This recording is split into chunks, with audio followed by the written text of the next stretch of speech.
Dear students, welcome to Hindi chamber. ഞാൻ Babu N Panakkal. ഇന്ന് നമ്മൾ കേരള സിലബസ് +1 ഹിന്ദി എക്സാമിനേഷന് എപ്പോഴും ചോദിക്കുന്ന കമ്പൽസറി ക്വസ്റ്റ്യൻ ലെറ്റർ റൈറ്റിംഗ് ആണ് നമ്മൾ ഇന്ന് പരിചയപ്പെടാൻ പോകുന്നത്. പല കുട്ടികളും കമന്റ് ബോക്സിൽ എഴുതി ചോദിച്ചിരുന്ന ഒരു സംശയത്തിന് മറുപടിയോടുകൂടിയാണ് നമ്മൾ ക്ലാസ് ആരംഭിക്കുന്നത്. പലരും എഴുതി ചോദിച്ചിരിക്കുന്നത് 8 മാർക്കിന് ഒരു ലെറ്റർ എഴുതുമ്പോൾ എത്രമാത്രം എഴുതണം അഥവാ എത്ര പേജ് എഴുതണം എന്നാണ് പലരുടെയും സംശയം. ലെറ്റർ റൈറ്റിംഗ് എഴുതുമ്പോൾ ഒരു ഫുൾ പേജ് മാത്രം എഴുതിയാൽ മതിയാകും. പേജ് വേറെ ഏതെങ്കിലും ചോദ്യങ്ങൾ എഴുതിയതിന്റെ ബാലൻസ് ആയിട്ടുള്ള പേപ്പറിൽ എഴുതാൻ പാടില്ല. ഒരു ഫ്രഷ് പേജ് എടുക്കുക, അതിന്റെ ഏറ്റവും ടോപ്പില് ലെറ്റർ ചോദിച്ചിരിക്കുന്ന ക്വസ്റ്റ്യന്റെ നമ്പർ ഇടുക. അതിനുശേഷം ലെറ്റർ റൈറ്റിംഗിന്റെ ഫോർമാറ്റിൽ തുടങ്ങി നമ്മൾ തന്നിരിക്കുന്ന ക്വസ്റ്റ്യൻ അനുസരിച്ച് ലെറ്റർ റൈറ്റിംഗ് എഴുതുക. ആ ഒരു പേജ് ഫുള്ളായിട്ട് എഴുതുമ്പോൾ നമുക്ക് 8 മാർക്കും കിട്ടും. 8 മാർക്കിന് വേണ്ടി പേജ് ബൈ പേജ് ആയിട്ട് എഴുതേണ്ട ആവശ്യം ലെറ്റർ റൈറ്റിംഗിനില്ല.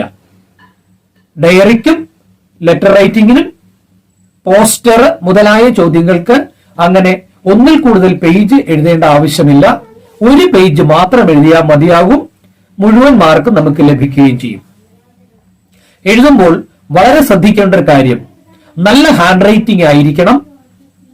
വളരെ വ്യക്തമായിട്ട് വേണം എഴുതാൻ. ഓരോ സെന്റൻസും വേണ്ട വിധത്തിലുള്ള അകലം പാലിച്ചു വേണം എഴുതാനായിട്ട്. വളരെ ചെറിയ ചെറിയ ലെറ്ററിങ്ങിലാണ് നിങ്ങൾ എഴുതുന്നതെങ്കിൽ അത് വായിക്കാൻ ബുദ്ധിമുട്ട് വരും. അതുകൊണ്ട് നിങ്ങൾക്ക് മാർക്ക് കിട്ടാനുള്ള സാധ്യത കുറയും.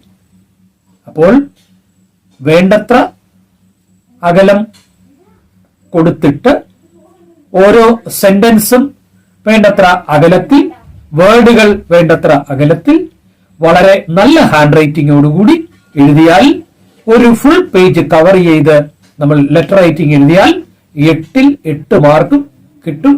ഒരു സംശയവും വേണ്ട. ഒരു ലെറ്റർ റൈറ്റിംഗ് എങ്ങനെയാണ് എഴുതുന്നത് എന്ന് ഒരു ക്വസ്റ്റ്യനോടുകൂടി നമുക്ക് നോക്കാം. मेम इस जीवन में दुख ही देखने को पैदा हुई हूं. दिलीप ने आगे न पढ़ा, पत्र फाड़ कर फेंक दिया. हेमा के दिलीप के नाम का वो पत्र कल्पना करके लिखे. ഇതാണ് ക്വസ്റ്റ്യൻ. നമുക്കറിയാം, ഫോക്കസ് ഏരിയയിൽ ഉൾപ്പെടാത്ത ഒരു ചാപ്റ്ററാണ് യശ്പാലിന്റെ ദുഃഖ് എന്ന് പറയുന്ന കഥ. അതിലെ 2 കഥാപാത്രങ്ങളാണ് ഹേമയും ദിലീപും. ഇവിടെ മേം ഇസ് ജീവൻ മേ ദുഃഖ് ഹി ദേഖ്നെ കോ പൈദാ ഹുയി ഹും. ഞാൻ ഈ ജീവിതത്തിൽ ദുഃഖം അനുഭവിക്കാൻ വേണ്ടി ജനിച്ചതാണ്. ദിലീപിനെ ആഗേന പഠ. ദിലീപ് ആ ഒരു സെന്റൻസ് വായിച്ചു, വീണ്ടും അദ്ദേഹം വായിച്ചില്ല. പത്ര ഫാഡ്കർ ചോദിയ, ആ ലെറ്റർ ചുരുട്ടിക്കൂട്ടി വലിച്ചെറിഞ്ഞു. ഹേമ കി ദിലീപ് കി നാം കാ വഹു പത്ര കൽപ്പന കർക്കി ലിഖി. ഹേമയുടെ ദിലീപിനായിട്ടുള്ള ആ ലെറ്റർ നമ്മൾ ഒന്ന് സങ്കല്പിച്ച് എഴുതുക. ഇതാണ് ക്വസ്റ്റ്യൻ. ഒരു ലെറ്ററിന്റെ ഫോർമാറ്റ് എന്ന് പറയുമ്പോൾ റൈറ്റ് സൈഡിൽ സ്ഥാൻ, അതിന്റെ താഴെ താരീഖ്. സ്ഥാൻ എന്ന് പറഞ്ഞാൽ പ്ലേസ്, താരീഖ് എന്ന് പറഞ്ഞാൽ ഡേറ്റ്.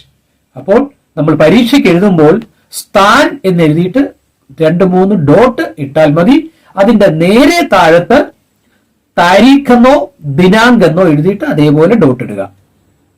ആ ലൈനിൽ വിട്ട് അതിന്റെ താഴത്തെ ലൈനിന്റെ ലെഫ്റ്റ് സൈഡിലായിട്ട് പ്യാരി എന്ന് ചേർക്കുക, അതായത് സംബോധന ചേർക്കുക, ഒരു കോമ ഇടുക. എന്നിട്ട് ഈ ചോദ്യത്തിനായിട്ടാണ് നമ്മൾ ഉത്തരം എഴുതുന്നതെങ്കിൽ ഇപ്രകാരമാണ് എഴുതേണ്ടത്. മേം ഇസ് ജീവൻ മേം ദുഃഖ് ഹി ദേഖ്നെ കോ പൈദാ ഹുയി ഹും.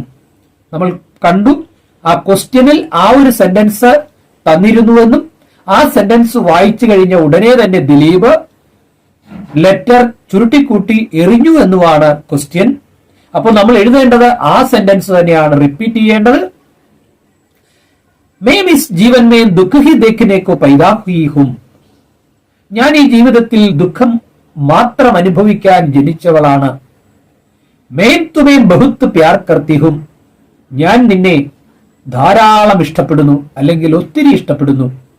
യഹ് സമച്ഛേ ബിന, ഇത് മനസ്സിലാക്കാതെ, തും സഖേലി കെ സാത്ത് ഇധർ ഉധർ ഘൂമത്തെ ഫിർത്തെ രഹത്തെ ഹോ, ഇത് മനസ്സിലാക്കാതെ നിങ്ങൾ കൂട്ടുകാരിയോടൊപ്പം അവിടെയും ഇവിടെയും കറങ്ങിത്തിരിഞ്ഞ് നടക്കുന്നു.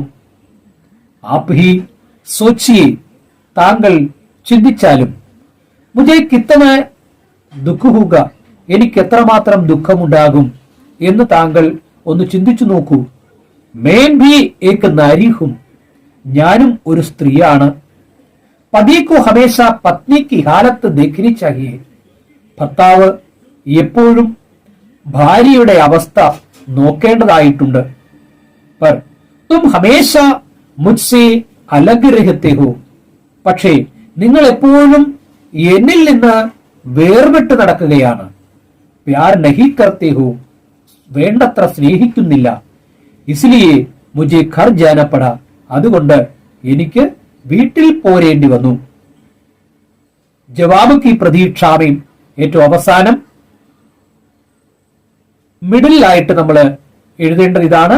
ജവാബ് കി പ്രതീക്ഷാമേം, വലതുവശത്ത് തുമാരി ഹേമ.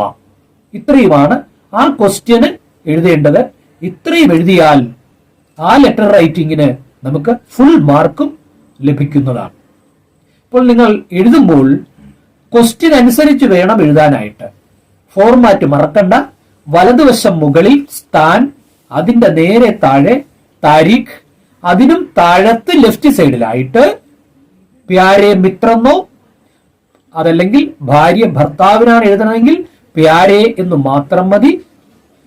ഏറ്റവും അവസാനം എഴുതേണ്ടത് ഒരു കൺക്ലൂഷൻ, ജവാബ് കി പ്രതീക്ഷാമേ എന്ന് എഴുതിയിട്ട് അതിന്റെ അടുത്ത ലൈനിൽ റൈറ്റ് സൈഡിലായിട്ട് വലതുവശം താഴെയായിട്ട് തുമാരി ഹേമ. ഇത്രയുമാണ് ആ ലെറ്റർ റൈറ്റിംഗിൽ നമ്മൾ എഴുതേണ്ടത്. ഏതെങ്കിലും കാരണവശാൽ തന്നിരിക്കുന്ന ലെറ്റർ റൈറ്റിംഗിന്റെ ചോദ്യത്തിനനുസരിച്ച് ലെറ്റർ എഴുതാൻ നിങ്ങൾക്ക് സാധിച്ചില്ല എങ്കിൽ ഈ ഫോർമാറ്റ് എഴുതിയതിനു ശേഷം ക്വസ്റ്റ്യനിലകത്ത് പറഞ്ഞിരിക്കുന്ന കാര്യങ്ങൾ ബോഡി ഓഫ് ദ ലെറ്ററിൽ എഴുതി വയ്ക്കുക. എന്തായാലും ഫോർമാറ്റ് എഴുതിയതിനു ശേഷം ബോഡി ഓഫ് ദ ലെറ്ററിൽ ഒരു 4 or 5 സെന്റൻസ് എഴുതിയില്ല എങ്കിൽ നമ്മൾക്ക് 8 മാർക്കും കിട്ടാനുള്ള സാധ്യത കുറവായിരിക്കും. അതുകൊണ്ട് ഓൺ വേഴ്സിലാണെങ്കിൽ, കാണാതെ പഠിക്കാത്ത ലെറ്ററാണ് വന്നിരിക്കുന്നതെങ്കിൽ ഓൺ വേഴ്സിലാണെങ്കിലും ഒരു 6-8 സെന്റൻസ് നിങ്ങൾ നിർബന്ധമായിട്ടും എഴുതണം.